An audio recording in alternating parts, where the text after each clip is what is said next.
Hello and welcome to Grey Dog FM. This is Dave Dog here, and we're back with the Leeds United simulation of the season 2021-2022. And the last game that we showed you was Newcastle, where in our save we had a 1-0 win. In real life it turned out to be quite the opposite, same score, but a 1-0 win for Newcastle. Let's get you back up to date then with what's been happening in our save.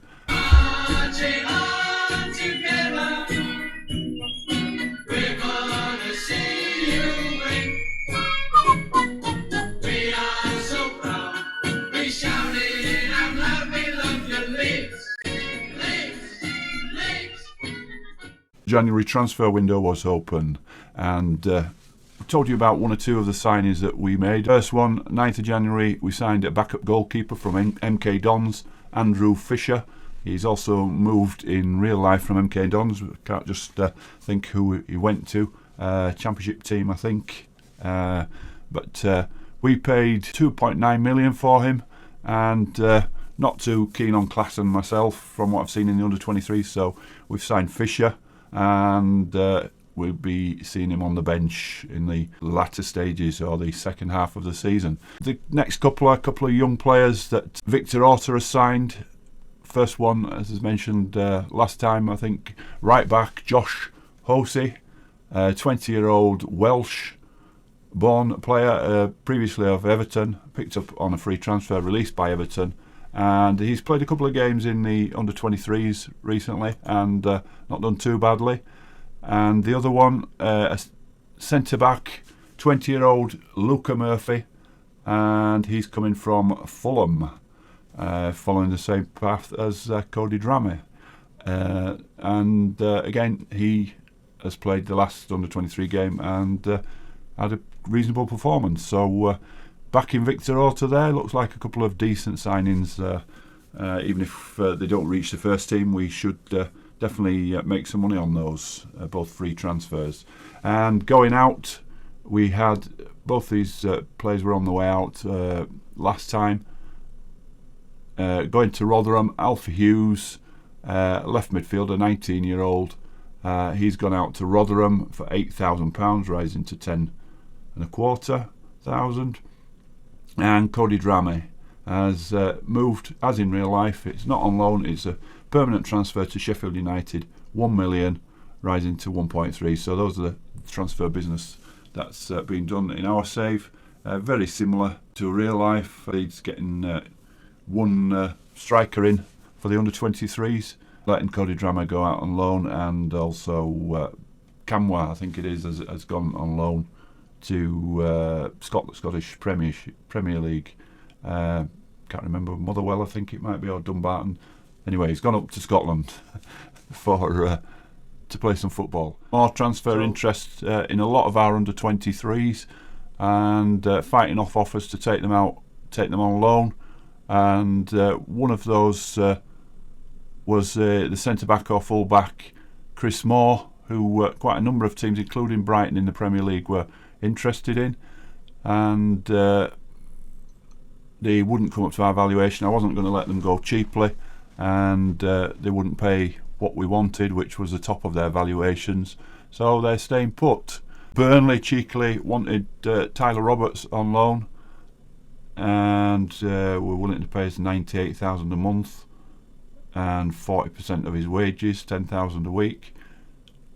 And I rejected that one. We're not going to specifically loan one of our players out to a fellow Premier League team. Sam Greenwood has signed a new contract for up to 2025. So that's a 3-year contract, near enough, or 2.5 years, 6,500 a week.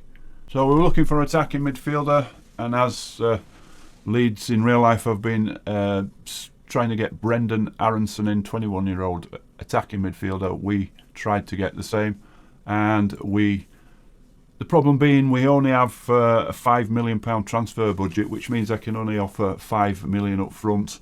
I tried to put that in and up the bid to 39 million in total.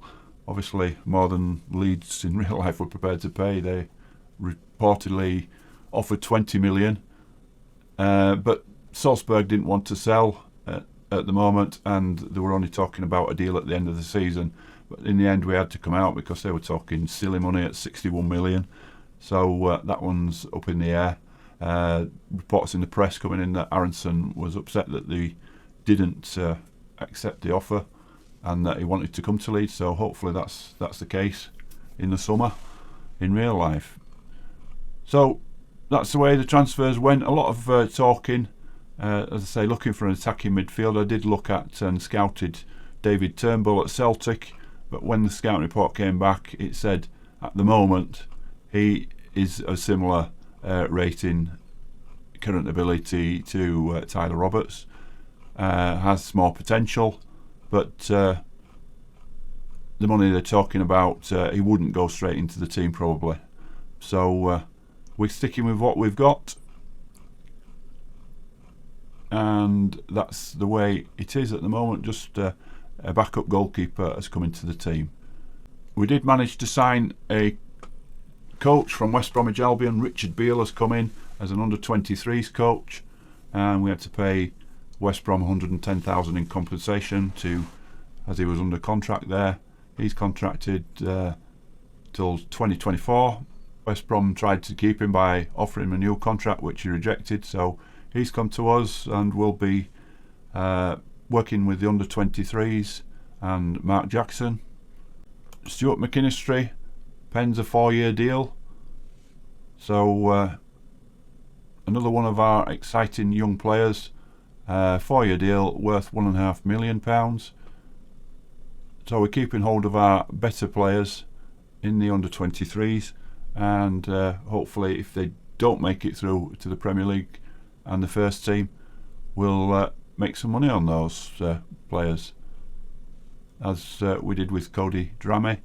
1 million rising to 1.3 million we've got for him. So we were playing the 4th round of the FA Cup against Brighton away. I'm going to show you how we got on in that game. So in the FA Cup then, we recorded a 2-0 win at Brighton and moved forward to the last 16. So 2-0 win. It was 0-0 at half time. 59 minutes, Patrick Bamford opened the scoring, and we'll show you the goal. A fantastic assist from Calvin Phillips. Here we go, Llorente, click, watch this ball. What a ball that is for Phillips. Bamford runs onto it, neatly finishes there, and that put us in the lead in the 58th minute. As I say, not just a defensive midfielder, Calvin there. What a ball that was. Stuart Dallas picked up a calf injury on 71 minutes, so Junior Firpo came on, and he was involved along with fellow substitute Joe Gelhardt in the second goal. Firpo assisting, and Gelhardt had come on in the 78th minute, and this was his first touch. So Junior gets past his man, puts in a cross, and there's Gelhardt tapping that one in. But great running, as I say, his first touch in the game and making the result complete there. XG 1.63 to their 0.75, 6 shots on target against their 5, 7 corners and 4. So it was a fairly even first half, but second half we really got the measure of Brighton and wrapped up the game. Calvin Phillips picking up a yellow card in injury time, and not ideal, but let's have a look at the Leeds performances then. We had, this was the team: Meslier in goal, Ayling right back, Llorente and Koch, who have been playing brilliantly. Since Koch's come into the team, we've been more solid defensively, and Dallas at left back didn't have a brilliant game at 6.4 and got injured, and Firpo came on and made a brilliant difference, in much so that he was the man of the match with 8. Calvin Phillips, usual performance there, and chipped in with that fantastic assist for the opening goal. The only change from the league game against Newcastle was Click came in for Forshaw to give Forshaw a bit of a rest. A reasonable performance at 6.9, and the same front four: Bamford up front, Rodrigo behind. He lasted most of the game but was replaced late on by not Dan James. He was replaced later on. Gelhardt, as I said, came on 78th minute and first touch scored the second goal. Rafinha, pretty quiet game for him at 6.6 on the right, and same for Harrison. He was replaced by James later on, same time as Gelhardt, I think, 78th minute. James came on for Harrison, who had a poorish game at 6.4, and that was it. We're in the next round, and we'll move on to today's game then, after we tell you who we've drawn against in the next round. So let's have a look. Play Ipswich or Tottenham. They've got a replay to play. Replays in this save, not as in real life matches going to penalties. So home to Ipswich or Tottenham, and the full draw is this: Man U against Arsenal or Brentford, Blackburn against Watford, Aston Villa against Burnley, our tie Bristol City against Man City, Reading against Newcastle, Blackpool or Burton against Chelsea, and Norwich against Liverpool. So we'll look forward to that. We're having a little cup run, so a home tie probably against Tottenham, you would think. So on to today's game. We're simulating our game which we played on Wednesday against Villa away. This game on this save is being played on Tuesday. So the team we've got for today, there was just one change from the cup game. We've brought in Juni Firpo in for the injured Dallas, and Click keeps his place in the midfield, so it's Melee in goal. Left back Firpo, centre back pairing of Koch and Llorente, Ayling at right back, Phillips in the defensive midfield with Click in the number 8 role, Rodrigo as a 10 with Harrison on the left, Rafinha on the right, and Patrick Bamford up front. On the bench we've got our new backup keeper Andrew Fisher, making his appearance on the bench for the first time. Jamie Shackleton comes in to replace Firpo on the bench, who is deputising for Dallas. Cooper, Strauch, Forshaw, James, Roberts, Somerville and Gelhardt, they're the subs. So let's see if we can keep our good run going against Villa. And it's Bamford that gets them underway, but straight away we've lost the highlight there, and we've jumped to the second minute. It's Rafinha with a corner, and cleared out by Villa there, but this is Click picking it up.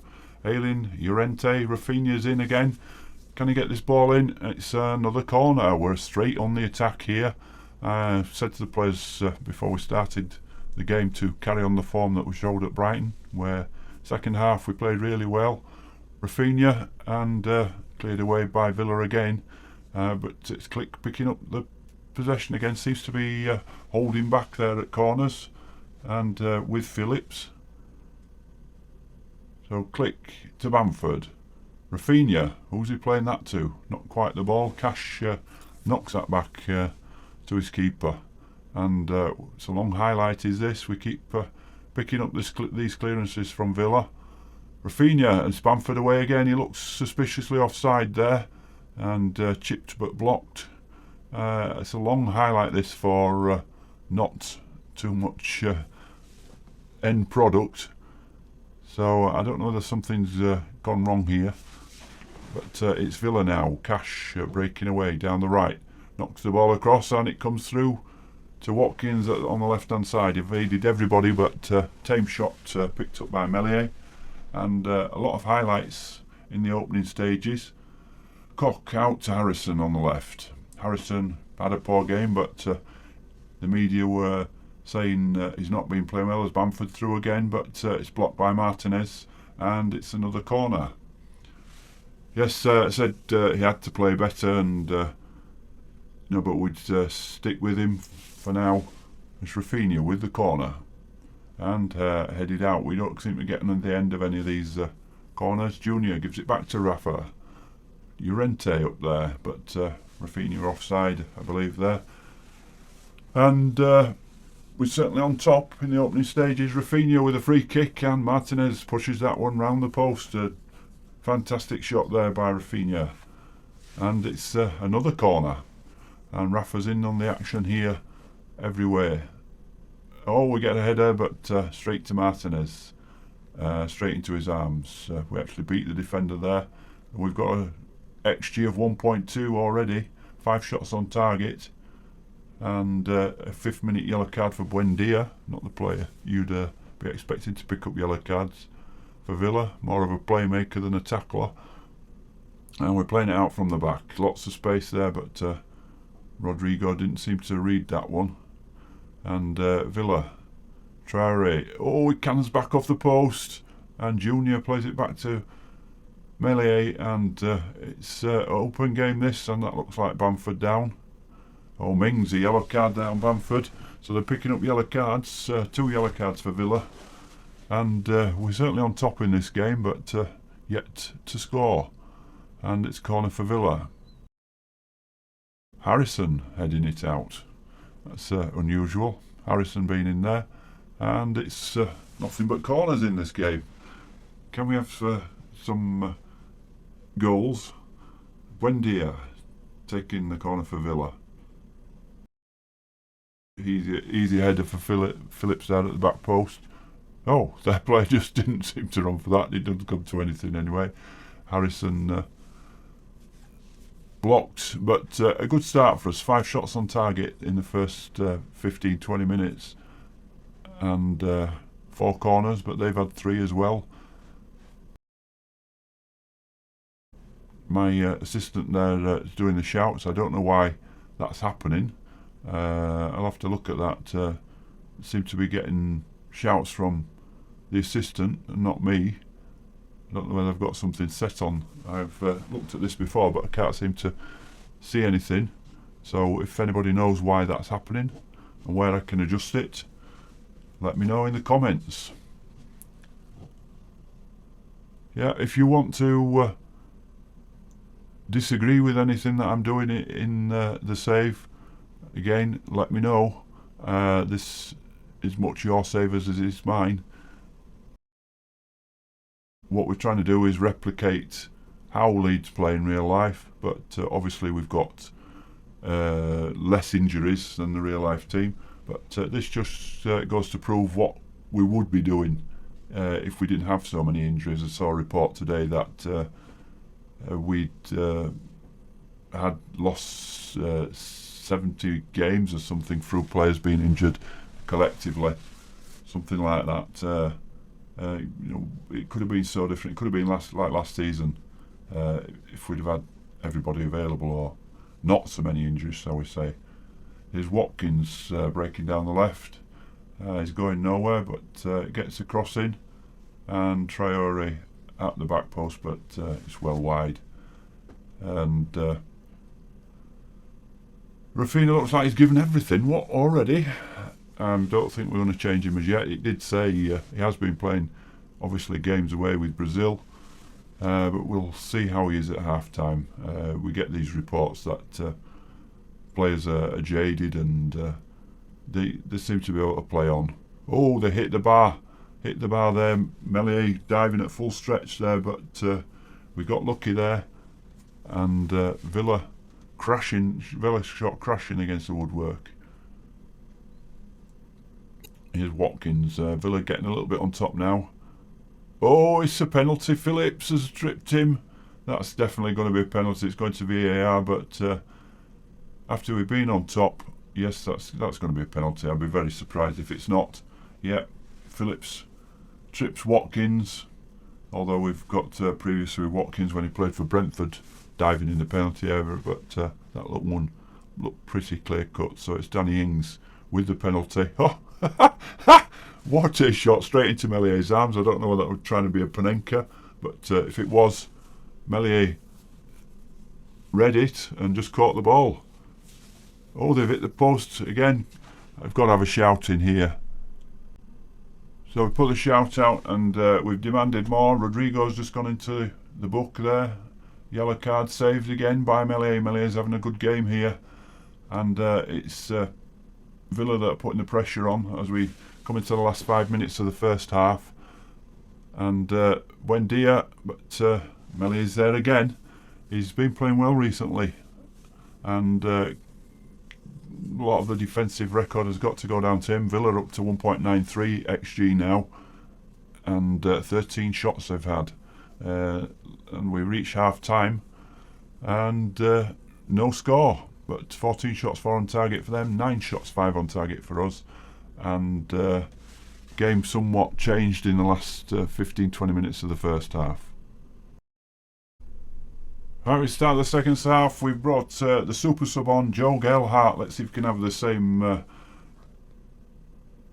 reaction as we got in the cup game against Brighton, where he scored with his first touch, and he's come on for Rodrigo. A little bit jaded, to say, he had the groin injury and played most of the match against Brighton, and he's also on a yellow card, and he wasn't playing so well as a 6.4, so lots of reasons there to make that change. But Joe Gelhardt on as a shadow striker, and as I say, let's hope we can score again like he did against Brighton. So Rafinha is star player at the moment. He's got 7.4, playing the best for us. He didn't look too jaded, but he's not going to last the full match, I don't think. Calvin Phillips looks like he's given everything now. The players don't seem to be fit enough. It must be that murder ball that they're playing during the week. They don't seem to be able to play 2 games in a week. Villa blocked again.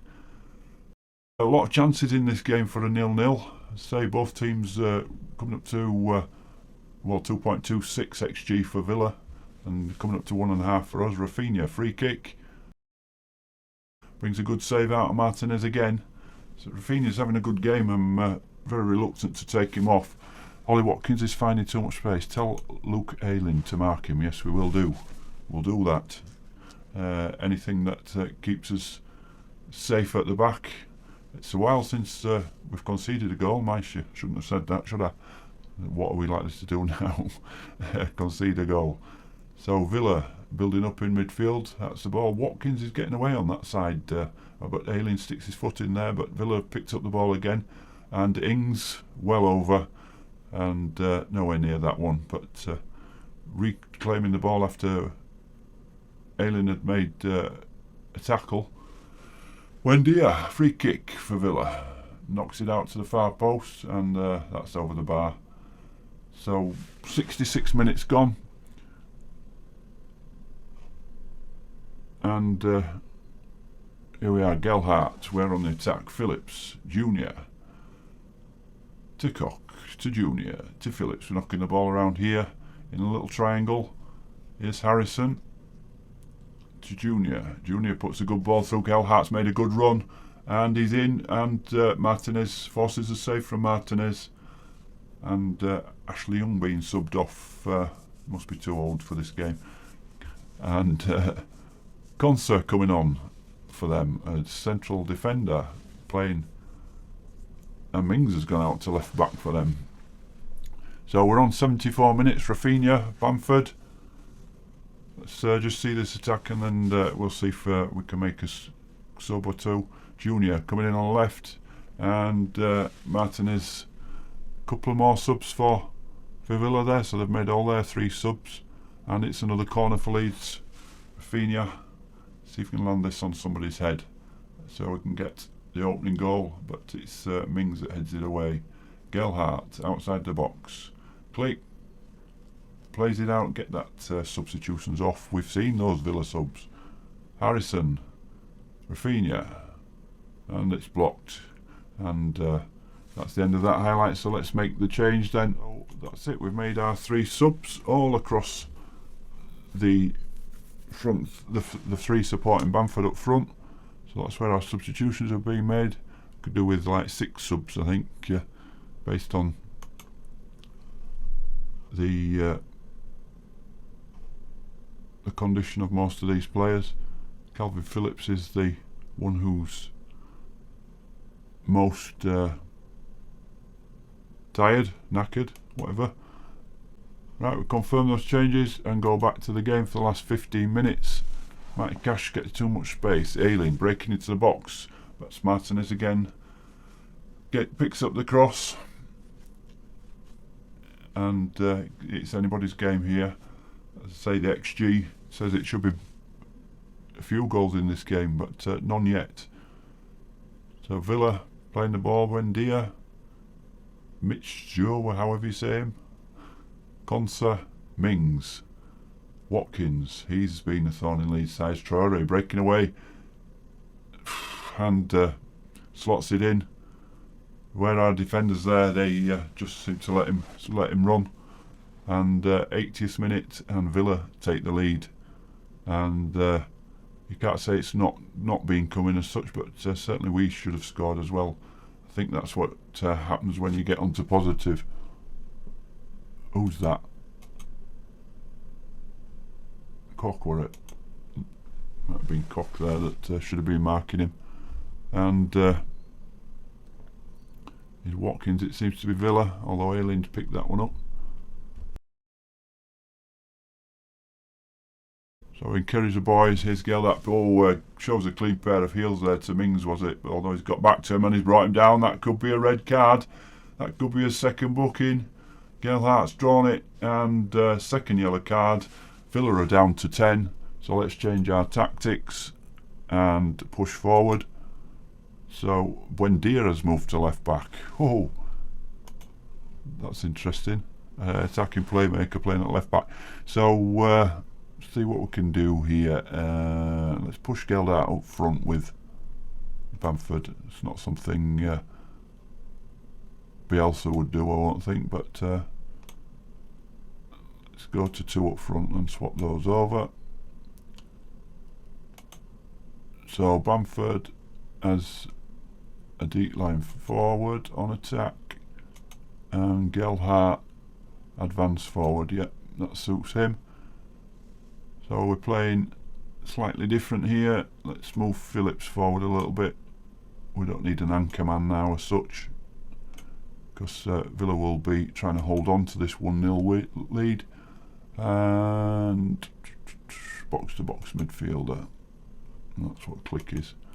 So let's move Click to be advanced playmaker and push him forward as well. So we've got 2, 4, 5 players on attack now, and let's go to attacking. Nothing to lose, we're 1 behind against 10 men. So let's see if we can get at least 1 goal and get back in this game. So 5 minutes plus injury time, and nothing happening with those changes. We're going into the 4 minutes of injury time, and it's not going to be by the look of it. And it's actually Villa that's on the attack. We're just not keeping the ball here, and we're going back to the previous form we had by the looks of things, where we were losing games 1-0. We lost 1-0 to Villa at home. Obviously the game wasn't played in real life, but we did lose 1-0 at home to Villa, and it looks like it could be the same score today. Players seem to be a little bit jaded. Maybe should have played a more rotated team against Brighton, but I thought we could manage both games. But looks like we've got through in the cup and lost out in this league game, and that's it. That's the end of the game. 1-0. We could have scored goals, but we didn't. 1.73 xG, 8 shots on target. You've got to say that we deserve something out of that game. 2.98, nearly 3 xG for them, so on the xG more or less 3-2. But not a great performance. Villa move up to 7th, and we've dropped down to 12th. 28 points from 24 games. 12 points above the drop zone, the bottom 3. So that's it for today's game. Hopefully we can reverse that result like we did with the Newcastle in real life. And next game is Everton on Saturday. Come back with that one next weekend, before the game, either Friday or Saturday the video will drop. So if you like this video, please hit the thumbs up and subscribe and put notifications on if you want to get to know what's going on with our simulation of Let's Play Leeds United 21-22. Thank you very much for watching.